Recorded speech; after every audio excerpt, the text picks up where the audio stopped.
I'm a patrol officer based out of the Pine Hollow District in southern New Hampshire. I started wearing the badge when I was 23, and to be real with you, it's not always the thrill ride TV shows make it out to be. Most of the time, it's your run-of-the-mill noise complaints, the odd family dispute, or a bored teenager trying to lift a few items from the corner store. Every so often, something more serious surfaces, but only once in a great while. Over the years, I've worked just about every shift the department offers. I've logged my time on the graveyard rotation, and I'll say this, the midnight hours definitely bring out a different kind of weird. One particular night still sticks with me like a thorn under the skin. It started off quiet. Too quiet. I was cruising down Merrow Creek Road, a 2-lane stretch swallowed by dense woods on either side. No lamps, no moonlight, just the hum of my cruiser and the black curtain of forest brushing the shoulder. That's when I caught a flicker, taillights dim and stationary, flickering faintly off the dew-wet grass to the right. As I neared, I noticed the driver's door was wide open. Odd. I eased onto the grassy shoulder and rolled to a slow stop, preparing to get out and check on whoever might have broken down. Just as I opened my door, someone stepped out from the vehicle. They hovered by the open door for a beat, long enough for me to lock eyes, then bolted into the woods. No hesitation. I radioed dispatch with a code for suspicious activity, then stepped out, flashlight in one hand, the other brushing my holster just in case things took a turn. I approached the car cautiously, half expecting another figure in the passenger seat, but the vehicle was empty. What wasn't empty was the air. A vile stench rolled out of the cabin, thick and unmistakable, like something dead had been baking in there for days. The kind of rot that clings to your clothes. I called out toward the trees, asking if anyone needed help, all while scanning the tree line with my beam. No response. I took another pass around the car, this time peeking in through the passenger side. That's when I saw them. Wads of tissue and paper towels soaked in dried, dark blood. The rear seats were dotted with them too. The entire floor looked like someone had dropped a stack of red-stained rags. Then came the sound. Soft footsteps crunching leaves deeper in the woods. I spun, flashlight cutting through the trees, and shouted, "Come out now!" Nothing. But a moment later, a deep voice, barely audible, echoed from somewhere in the shadows. I couldn't make out what it said, but it wasn't a cry for help. I called out again, asked if they were injured. No reply. But something felt off. If they were wounded, why sprint into the woods the second I pulled up? At this point, my instincts were screaming. I backed off and called for backup. While waiting, I continued examining the vehicle and spotted something else. No license plates. Not front or rear. That was a red flag on top of a red flag. Then, in the back seat, I saw a bundle. Layers of bloodied paper towels wrapped around something dense and heavy. I put on gloves and gently started peeling it back. What I found hit me like a sledgehammer to the stomach. A human hand. Severed. Clean and soaked in blood, the skin a bloated, dark crimson. It took me a second to even recognize it for what it was. That changed the whole game. I radioed it in. Possible homicide, requesting immediate backup. I flicked on my emergency lights, so other units could spot my cruiser from the main road. Once backup arrived, we fanned out and combed the woods with spotlights. The K-9 team joined the search, sweeping in wide loops, noses low, but nothing. No trails, no blood leading away from the car. It was as if the person who ran into the woods had vanished.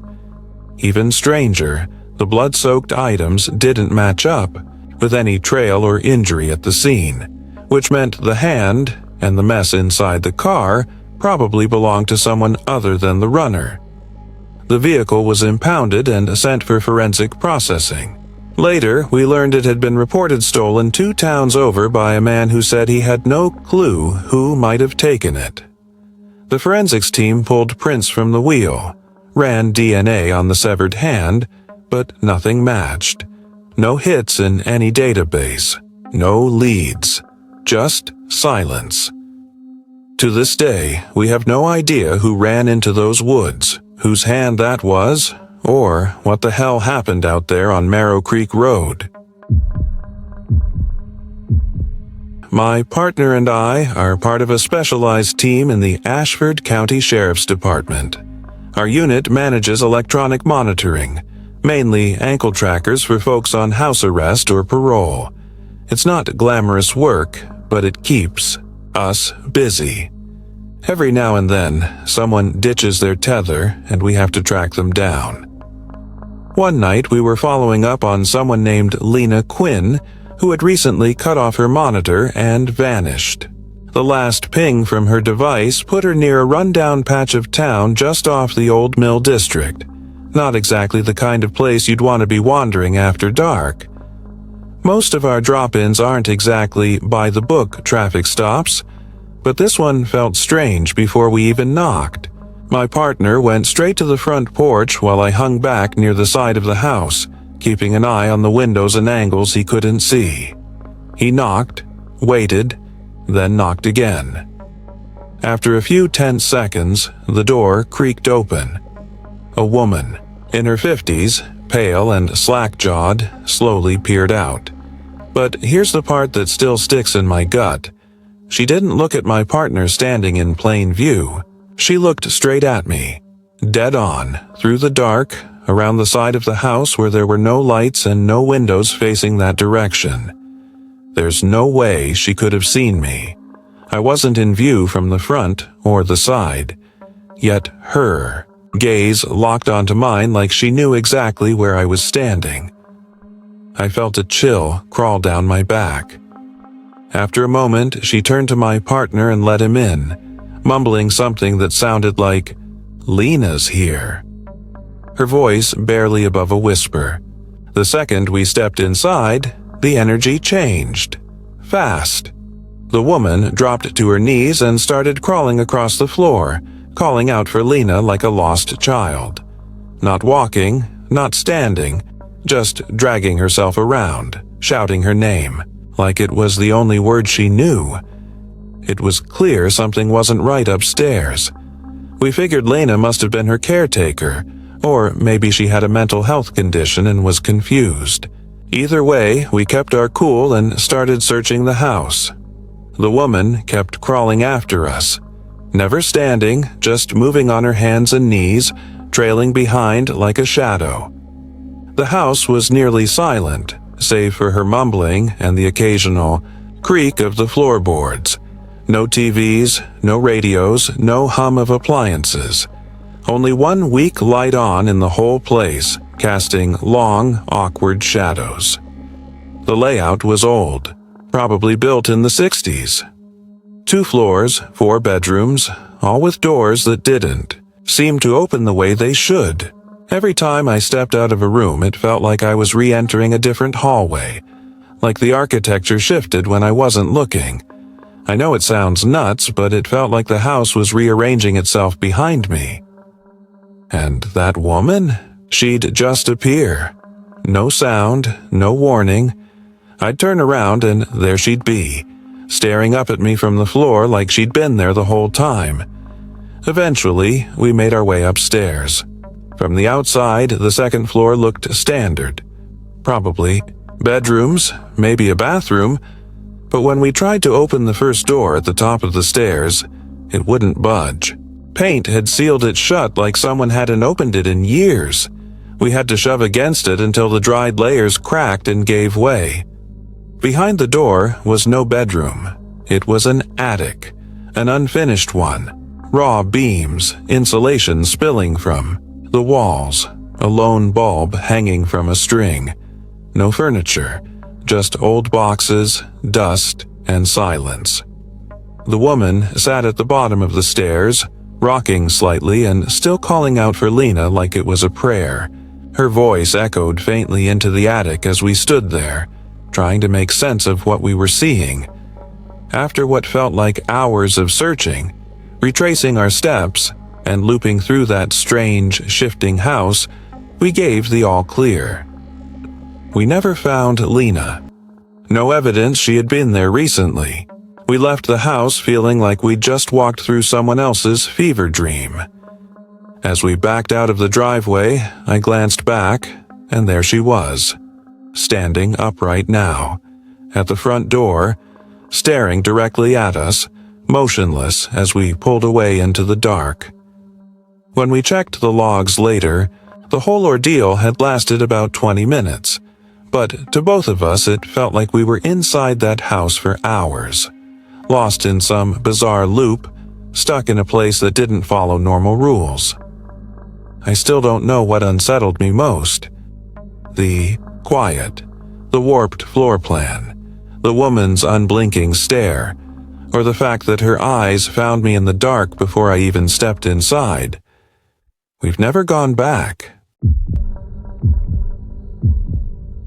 My family has lived across various parts of central Alabama for generations. Quiet places where time seems to move slower and not a whole lot ever makes the news. Honestly, we're thankful for that. The story I'm about to tell you is one of the few times we wished nothing had happened. My cousin, everyone calls him Jesse, has been on the police force in the town of Elkhorn for about 5 years now. When he signed up, he was the type of guy who believed in making a difference. The kind who still saw good in people even after his fair share of hardship. Sounded a little naive, but his heart was in the right place. One afternoon, Jesse and his partner got sent out to a property that sat between Dovetail and Chester's Creek, a forgotten patch of land most folks assumed had been abandoned for decades. Even Jesse had never been out that way, and he knew every back road in Elkhorn.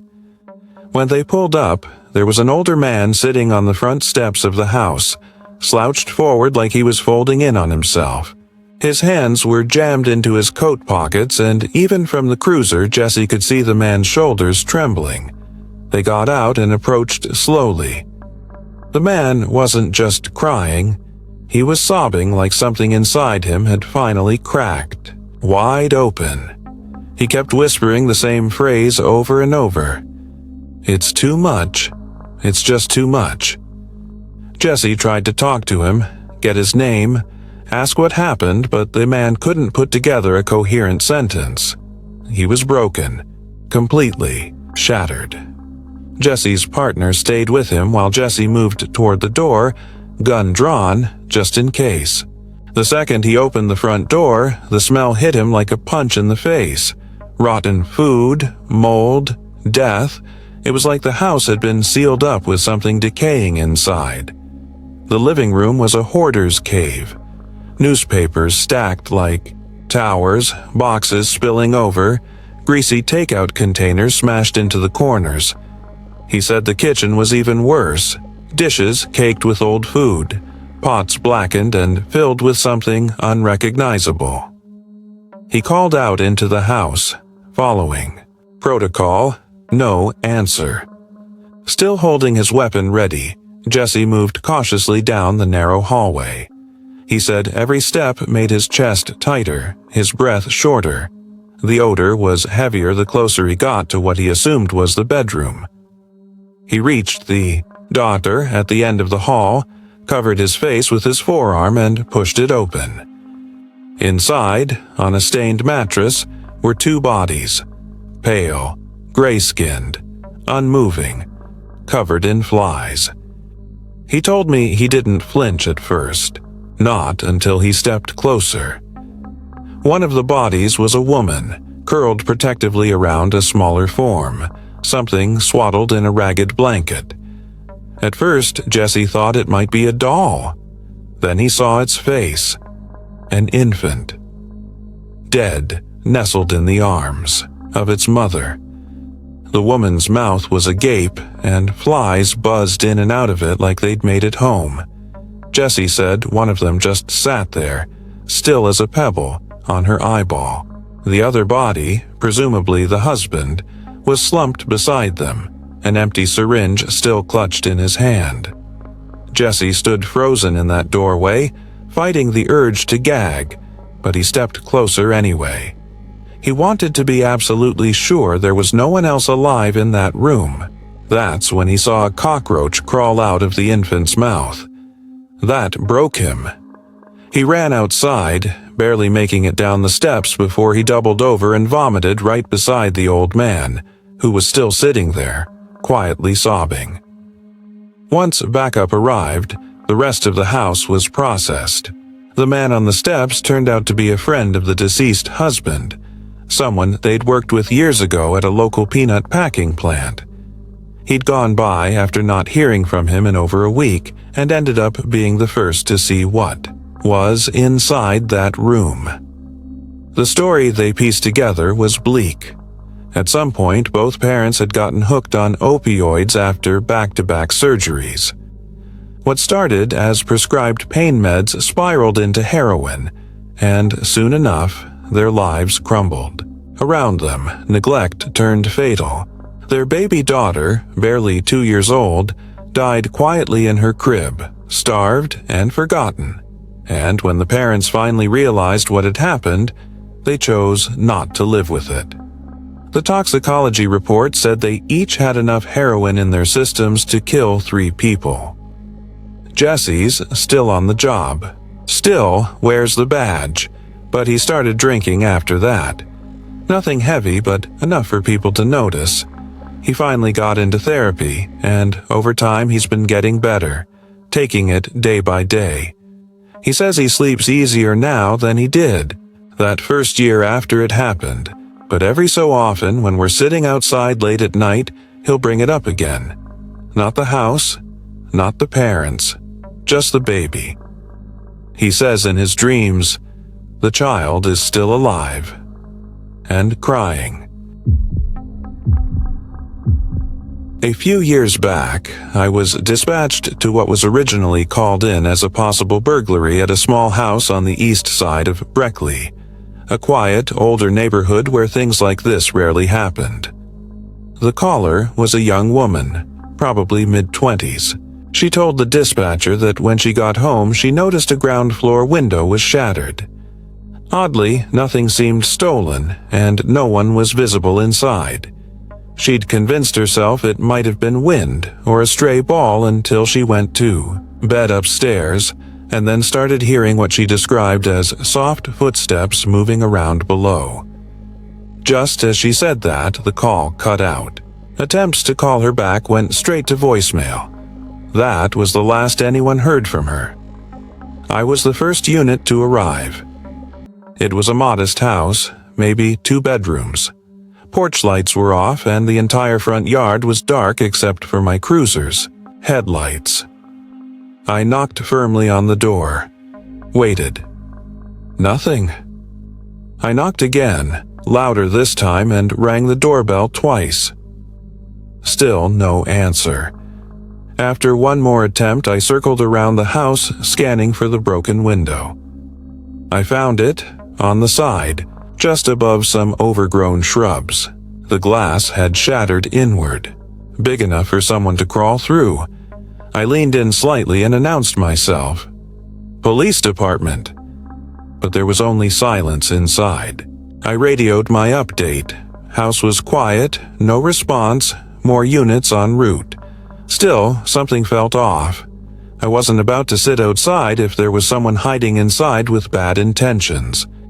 I told dispatch I was going in and climbed through the window. Boots crunched over shards of glass as I entered the kitchen. I drew my sidearm and started clearing the rooms one by one.